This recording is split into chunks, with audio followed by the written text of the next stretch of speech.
Plato had a quote, and he said, "There's truth in beauty." And I think that's so true. I think what is beautiful, it's different for everybody, but you know it when you see it. It affects you at a deeper level when you see it. It gives you a sense of harmony and balance and peace. Welcome to the Beauty Talk podcast, where we feature how the best medical practitioners help their patients to look better, younger, and healthier.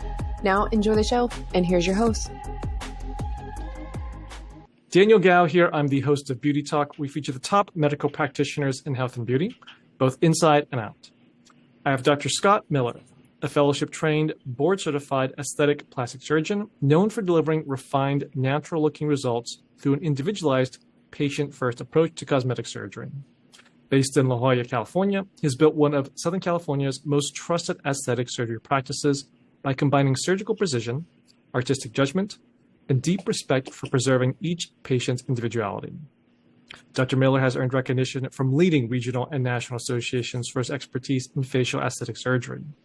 He has been named Best Cosmetic Surgeon in San Diego by San Diego Reader, received the Best of La Jolla Award in the Plastic Surgeon category, and has been included in Castle Connolly's top doctors list for more than 20 years. In both 2024 and 2025, Newsweek recognized Dr. Miller among America's best plastic surgeons for excellence in facelift procedures. He's an attending surgeon at Scripps Memorial Hospital in La Jolla, a clinical instructor for a UC San Diego plastic surgery residence, and a participant in the Interface International Surgery Program, which provides reconstructive surgical care for children in developing countries. So, Dr. Miller, welcome and glad to have you here.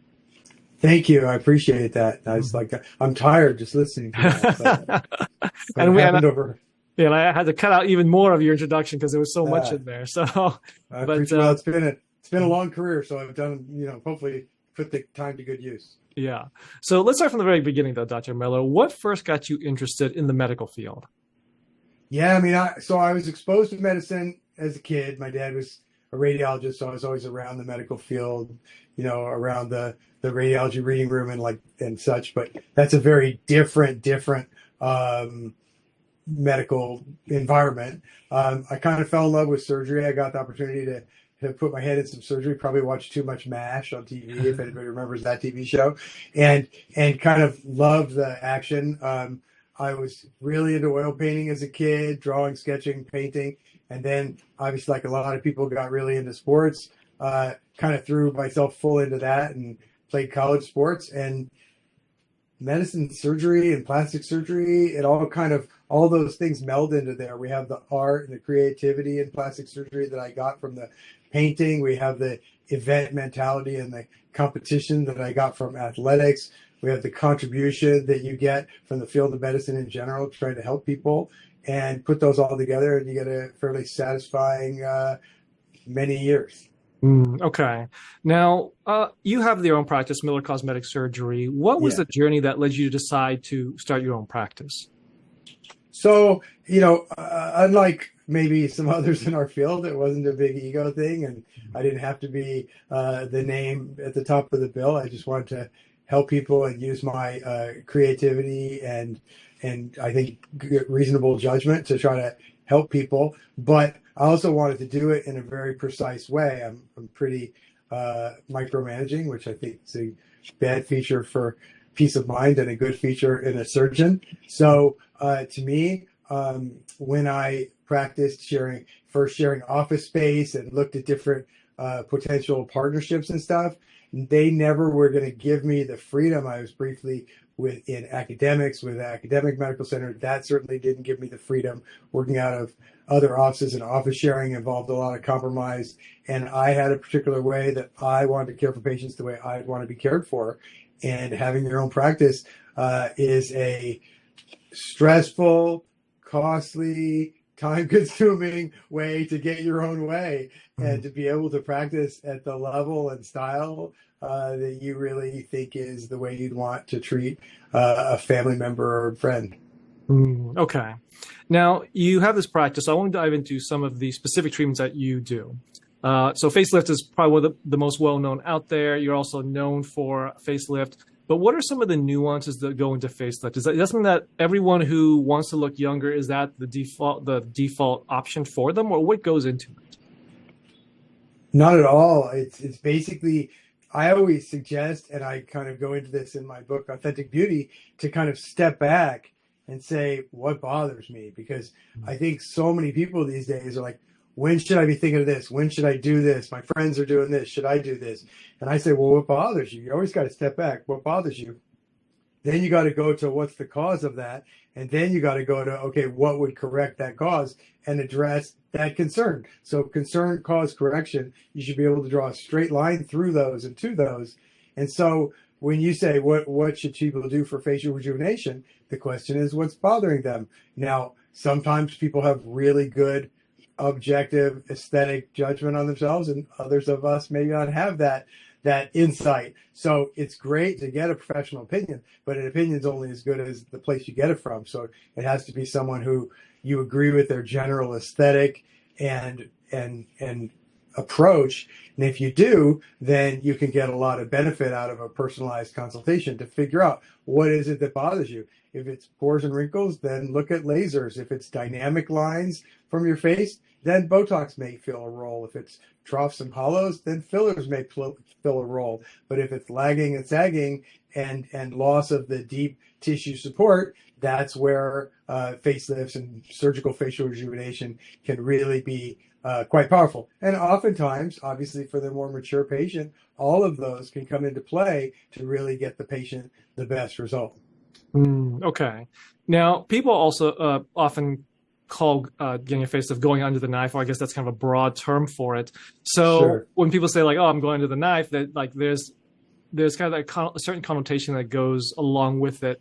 But how safe is it? Because people kind of think about anything surgical going under the knife, like, oh, maybe it's a little bit dangerous, maybe there's like a high level of risk. But I mean, what's the risk profile when they do something like a facelift?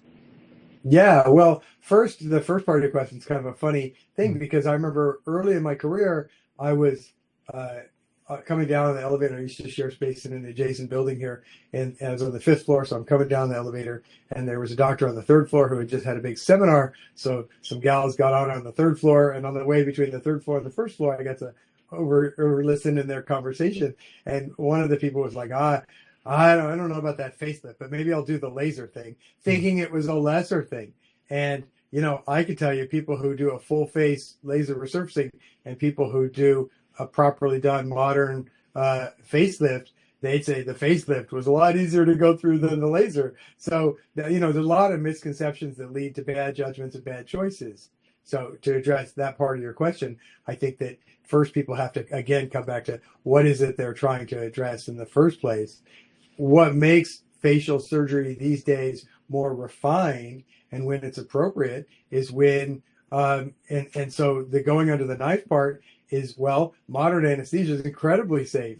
People operate on newborns, people operate on geriatric people for a variety of reasons. So, modern anesthesia and modern surgery and modern monitoring with ERAS, early recovery after surgery applications, as we discussed in the book, are all so highly developed now that we can take great care of patients and ensure their safety, and oftentimes more than in cases where people are twisting themselves into pretzels to avoid anesthesia. So many times things you read in the press where there's bad outcomes or medical problems are situations where they were working so hard to avoid having a proper board certified anesthesiologist there and having the proper sedation for the procedure with the proper monitoring and whatnot, that they gave the patient a little Valium, a little more Valium, a little more Valium.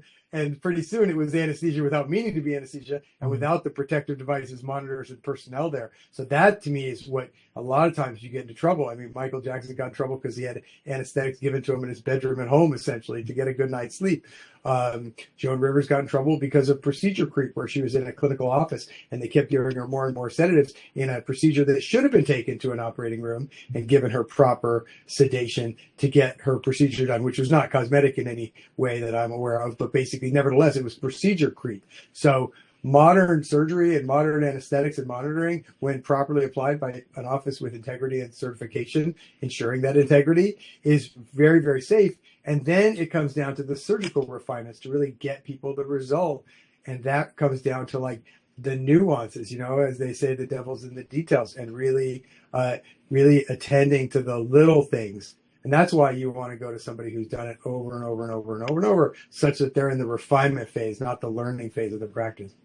Got it. Now, I want to dive deeper into that thread you brought up as far as one of the common misconceptions. I want to dive into other common misconceptions or myths that you hear all the time when it comes specifically to facelift. What are some of those other common misconceptions and other myths that you often hear from your patients?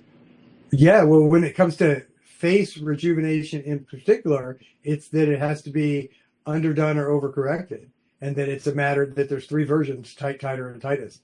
You know, I remember seeing a patient, she's like, well, I don't like that doctor because he doesn't pull too tight, or that doctor pulls too tight. And it shouldn't be a question of either. It's technique related. It's deep plane, deep layer related. It's what you're doing in the deeper structure to move the tissues as a unit. If you think about it, no one ever snuck in the middle of the night and separated your skin, your fat, and your muscle. They've been connected since you were born, and they should stay connected till the end. What we do, rather, for modern contemporary rejuvenation, or what I call facelift 3.0, facelift 1.0, release the skin, pull the skin. Facelift 2.0, release the skin, maybe give the muscle a little tuck, and then pull the skin. Both of those cause tightness at the area of the incision, which leads to thicker scars. They cause some distortion. They really don't give you lasting improvement in a lot of ways in the forward part of the face, because it's all based on the skin tightness in the back, lateral, upper, outer part of the face. So those all have limiting factors, in addition to creating a huge plane of space for fluid to collect, and dividing a lot of those natural connections that give your face its character. So facelift 3.0, where we move the tissue as a unit in the same way it fell, is much more sophisticated. It's composite facial rejuvenation. So you hear a lot about the deep plane these days, or the deep layer, because there's not really a space there necessarily. So I like to refer to that approach as a deep layer approach, and that deep layer support. And I agree with that, but it's deep layer support. In order to be support, it has to still be connected to the other tissues. So it's a composite movement, a movement of different type of tissues moving together. Kind of like if you wanted to move the living room couch, you'd pull on the living room rug, as opposed to just yanking on the couch, scratching the floor, and rumpling up the rug. So if that helps a little bit, just that's kind of a more sophisticated way of doing it. So people who think it has to be overdone or undercorrected, no, it could be done properly, sophisticatedly, in the right vectors, in the right way, and then it just looks natural. It's not a matter of Goldilocks, too much, too little. Got it. Okay. Any other common myths or misconceptions you hear all the time? I think people think they know what a facelift looks like because they see the bad ones. Mm-hmm. They don't know all the, then the other people just walk right by them, go unnoticed, or just appreciated for their beauty and handsomeness. You cannot tell a good facelift. I do not think that it's obvious in any way, and that's the whole idea. We're supposed to be kind of a funny analogy, but we want to be cat burglars, not vandals.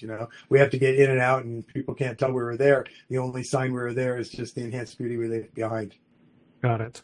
Now, when it comes to recovery, what's a typical recovery look like? Because I know that's one thing on the non-surgical side when it comes to aesthetic procedures is, if it's non-surgical, then the recovery is much faster. Sometimes it's the lunchtime, whatever they call it. They can just come in for lunch and then get it done, and then they go back to work afterwards. And then they say facelift takes a lot longer. But what is the true recovery time people need to consider if they want to do a facelift? Again, when people talk about a facelift, they could be talking about so many things. The term gets used very generically. So people say, I had a full facelift. What does that mean? Does that mean your face? Does that mean your brow, your eyes? Did you have a lip lift? Did you have a neck lift? Did you have all of the above? Is that a full facelift? So we obviously, in surgery, and we break it down. There's brow lifts, eyelid lifts, there's lip lifts, there's, neck lifts, there's lower face lifts, there's all this stuff. And we just try to be as specific as we can with our words so we know what we're talking about. But generally speaking, people are going to look pretty good within a week and able to be around people they don't care if they know, but they look pretty good. And then within 2 weeks, they can be out and about and back to their normal things, maybe with their hair down if the incisions are still a little pink, even though they're inside the ear, or some other caveats. Obviously, sometimes healing takes a little bit longer, and depending on the procedure plan and on what the patient's had done before. If a patient's had previous surgery and it's more of a fix-it operation, then there may be swelling and scarring that lasts a little longer. Swelling is still there at 2 weeks, even 6 weeks, even 3 to 6 months, but it's subclinical swelling. It's swelling that you're swollen because you still feel a little numb. You still have little areas that are still settling, but they look great to everybody else. They're just areas that we know scientifically still have a little bit of swelling in them. So, but clinically, when you can be out and about and back to your normal routine, it's usually 2 weeks, except for the extreme physical stuff. What I like to say is the 3 Bs: bearing down, bending, and bouncing. Those 3 things you're going to have to wait 6 weeks for, because just like if you broke your arm, you put it in a cast, you wouldn't shake it every 5 minutes. It's the same thing with your face. When we disrupt those tissues, we need to allow them to heal. Got it. Okay. Now, I want to move on to another procedure, is the structural fat grafting. Yes. I think a lot of people have heard about facelift, but I think very few people have heard about structural fat grafting. So let's start with, what is it?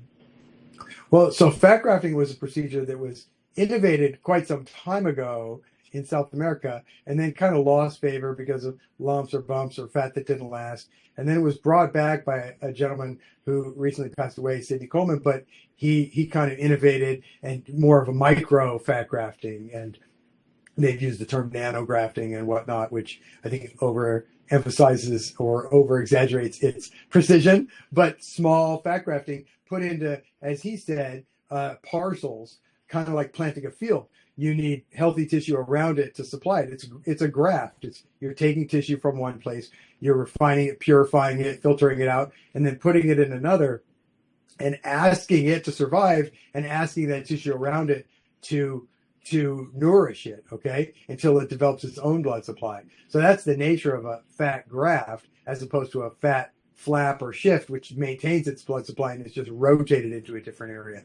So fat grafting, as described and developed by Dr. Coleman, is a very useful adjunct in many areas of medicine and plastic surgery. However, with regard to facial rejuvenation, it's my opinion it gets so overused and over-relied on, oftentimes to sort of hide, camouflage, or bolster up a weaker facelift technique. I think a proper facelift technique can usually do the job on 90+% of people. Occasionally, it's helpful for subtle asymmetries, for people who are really deficient in tissue, who need to be built up and don't want to rely on off-the-shelf kind of fillers. But by and large, shouldn't be your first choice, because the reality with fat grafting, the scientific evidence, is that when you do a fat graft, when you take fat, you put it from one place to another, done right, micrografting into the parcels, etc., basically you're going to have half to 2/3 live, which means a half to a third doesn't.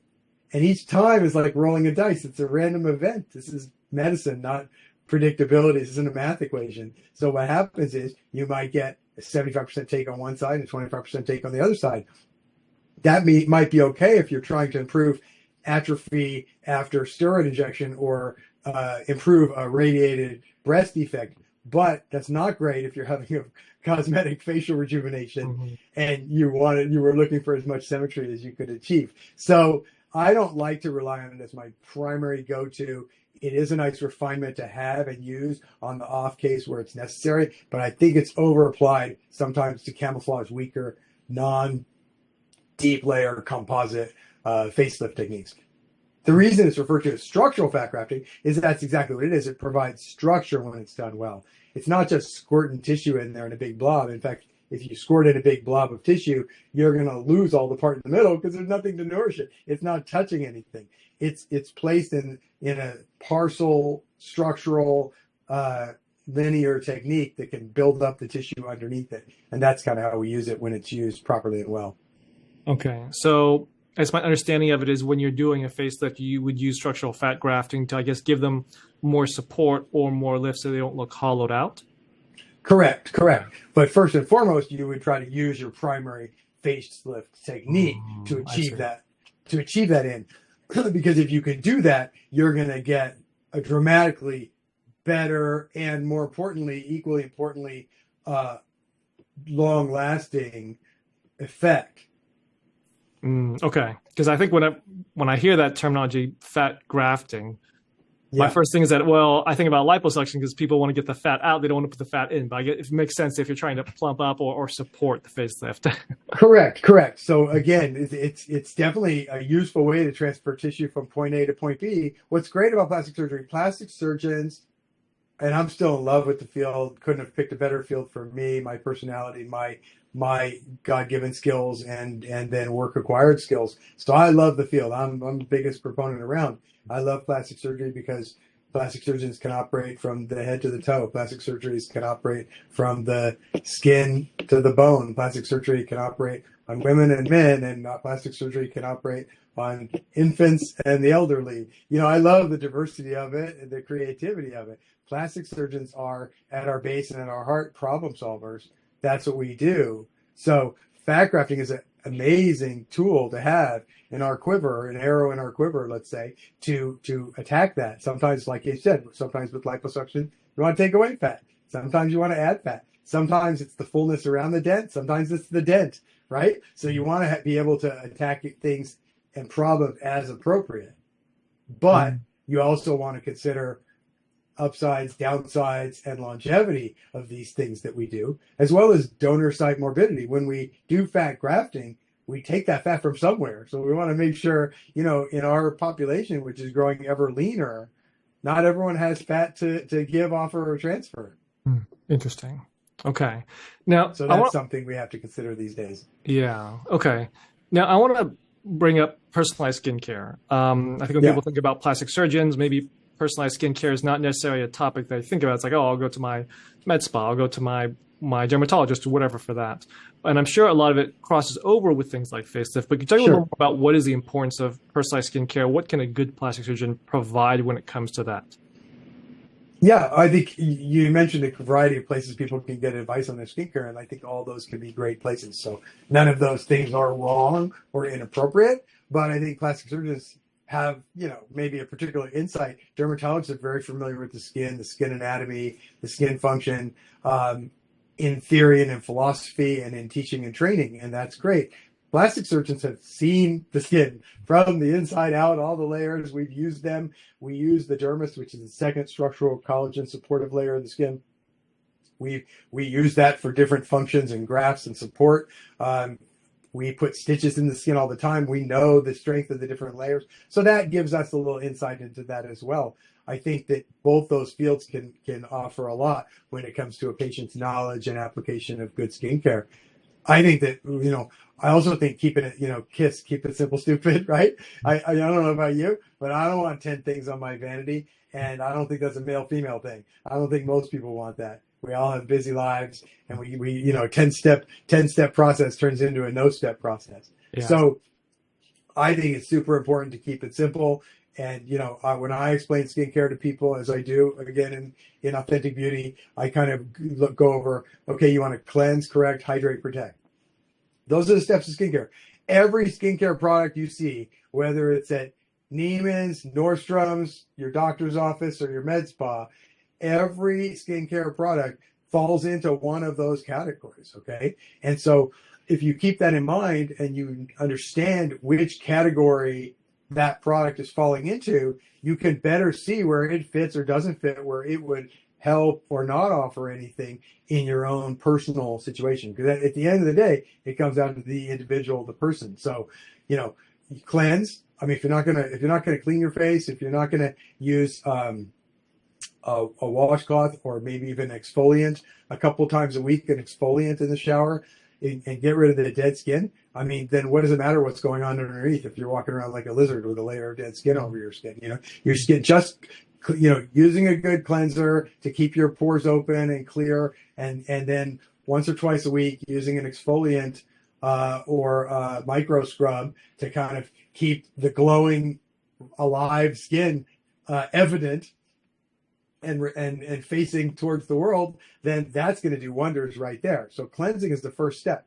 Correction is where most people spend their time Googling and spending time and quite honestly spend their money. And that's really valuable. But we'll come back to that because that's, again, that's still a moot point if you're not hydrating, right, and protecting. So you have to hydrate your skin. That could be, you don't want to put like, you don't want to be caulking over like cake frosting over your skin. You want to use hydrators that are shown to permeate through the epidermis, into the dermis, hydrate the skin, bulk it up, puff it up, makes your skin look thicker, healthier, helps diminish fine lines. So hydrating your skin and then protecting your skin. I mean, if you're going to go out and play tennis 5 hours a day and not use sunscreen, or I guess it's pickleball these days, nobody's playing tennis anymore.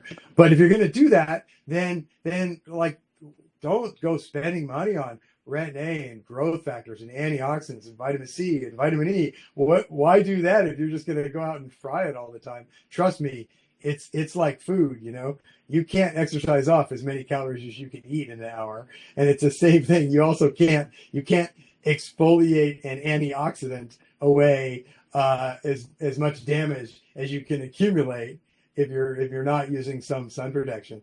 I'm not saying you should be. I'm not a big fan of people being photophobic and walking around with hoods and masks all the time. I think you just have to find a way to incorporate it into a nice, dynamic, fun, active life, whatever that looks like for you. So coming back, as I said, to the correction factor, which is kind of the more exciting part because that's the tip of the spear and where a lot of the research is done.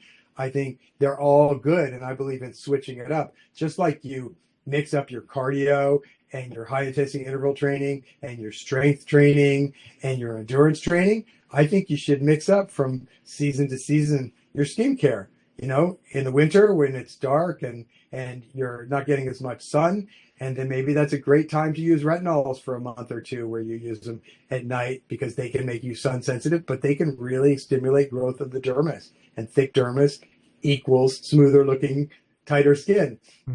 Maybe in the other months, that's where you kind of lean on Definage, which works at the DNA level, or some of the things that amplify your cell's ability to replenish it with growth factors, or just simple antioxidants like vitamin C and vitamin E that can help get rid of the oxidants and inflammatory cascade features that we're always putting off on our skin. Then there's things like clarifiers that get rid of redness and things like that. So there's all kinds of correction agents that are very useful in the skin. The reason I say cleanse, correct, hydrate, protect is because that's the order you want to use them. That's the order you want to apply them when you're sitting there in front of the mirror at the vanity in the morning or the night. So wash your face, put on your correction factor so it gets in there, give it a couple minutes, then put on your hydrator or your moisturizer. And if you're going to be in the sun, maybe throw on a little sunscreen. Or a lot of people have a little light sunscreen in their foundation, a lot of women, and then that does the job for them if they're not, if they're not going boating and they're just going to be getting incidental light. So I know that's a mouthful, but hopefully that gives people a little broad approach, because what I want to do is empower people. That's what my book was meant to do, is to empower people to be able to, when they're told that, I don't want to pick a brand, but this expensive brand from Neiman Marcus is this great brand. They should be able to say, why? What's the active ingredient? What's in it? Where does it fit in? So that, you can spend, a nickel poorly and $1 well. And I want people, I'm not against people spending their money in the area of beauty, be it skincare, lasers, or surgery, but they should spend it well on the things that count and the things that make a difference. Very well said. Now, Dr. Miller, where do you think the future of plastic surgery is going? The great thing about plastic surgery is it could go anywhere. The future will go where the demands require it, because plastic surgery is a creative specialty. The first plastic surgery basically puts itself out of business all the time, because plastic surgery develops procedures in response to problems, and then regional specialties tend to take them over. The first kidney transplant was done by Joseph McCarthy, who was a craniofacial plastic surgeon at Harvard. He did it. He did all the research and then did the first kidney transplant because he was exploring transplantation because of issues he had as a craniofacial plastic surgeon, trying to reconfigure kids with birth defects and lacking skull and soft tissue and whatnot. So we follow the need. Where, aesthetic plastic surgery, the great thing is, I think there's a big movement towards refinement in results and experience. And people are more and more realizing they can have and looking for a natural result. But that's not to say an underdone result, a natural, substantial improvement that makes them truly look like a more vibrant, energetic version of themselves. That's exciting for me because that's my aesthetic. Now, maybe that's not somebody else's aesthetic. And if you want to look fake and overdone and permanently dramatic, then there's probably a doctor for you. But so I think that finding the right fit with your doctor is so important. And I think that's the other thing is trust over trends. Don't follow a trend. Follow your own aesthetic. Find somebody who agrees with that. Look at results. Talk to patients, and then more and more information is available. And then find the right fit for you. And that's what I always recommend to patients. So to me, the exciting things, the natural looking refinement trend, whether it's breasts or faces, it's happening in all fields. More people are going for, breasts that can be in a bar and be in a boardroom and not just, stereotype you into one role or another. And also with faces that look natural and look beautiful, look exquisite, look unique, look personal, but yet don't gather looks because they're, particularly unnatural or stereotypical or, examples of everything we don't want to see in plastic surgery. So, and then trust over trends. I think more and more people are realizing that they shouldn't get a procedure because somebody mentioned it on Instagram or Facebook. They should get a procedure because there's something that bothers them, and that procedure addresses that. And at the end of the day, it helps them stand taller, smile brighter, and face the world with more confidence, which is what we're really here to do. Very eloquently put.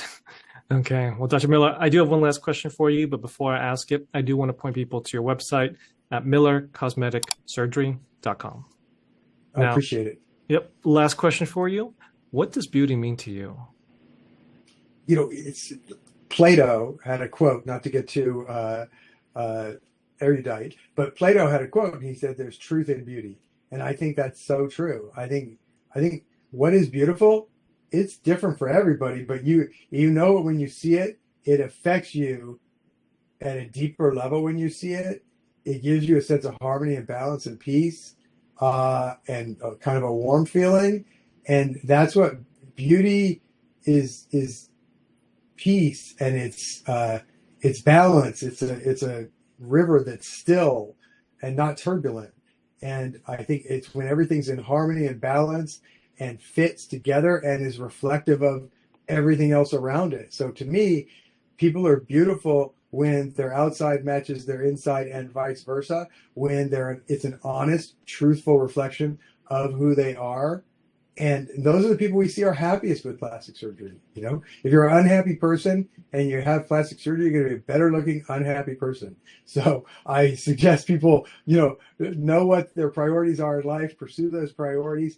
And to the degree that plastic surgery can help their looks bring them into better continuity and alignment with that, then that's where it fills a nice, important role. And I think that when we feel better about ourselves, when we wake up, look in the mirror, we feel better about ourselves, we stand a little taller, as I said, smile a little brighter, we're probably nicer to the postman and the bank clerk and everybody else we interact with. And that hopefully is a virtuous cycle that goes forward and forward, and maybe everybody can be just a little nicer to each other. So that, to me, long answer, there's truth in beauty, and when you can find that, then that's when you've really accomplished something and helped somebody.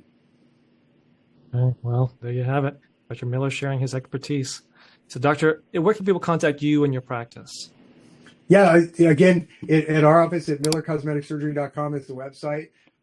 At Katie or info at Miller Cosmetic Surgery is the best way to reach us. I think we have a lot of resources on the website that help people. It also points them towards, or you can go on Amazon, and the book is Authentic Beauty, Defining a New Standard for Care and Results in Plastic Surgery. And I kind of poured my heart and soul and 30 years of my take. I know it answers questions for patients that they have, because I get asked those questions day in and day out. So that's what the book was geared towards, is giving people tools and checklists and different approaches to help them navigate their curiosity and the journey of plastic surgery. It also recommends a practice model to look for, or if you are a young plastic surgeon and going into the field, to create to best serve patients. And then it's got a lot of specifics on specific procedures. So we sort of have the Miller Manifesto, followed by the Patient Manifesto, followed by a lot of tools and tips and techniques and recommendations that people can do in specific anatomic areas. And so I think it really does offer.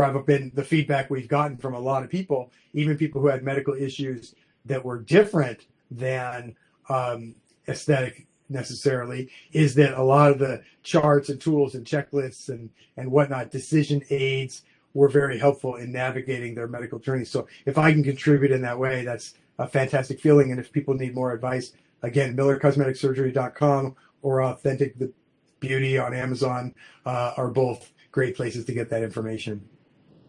Awesome. Well, Dr. Miller, this is great. Thank you for coming on. Thank you for sharing your knowledge. And thanks for sharing your expertise. It's my pleasure. Thanks for having me. Great questions, great conversation. Thanks for listening to the Beauty Talk podcast. Any questions, please contact the practice directly with the contact information provided during the show.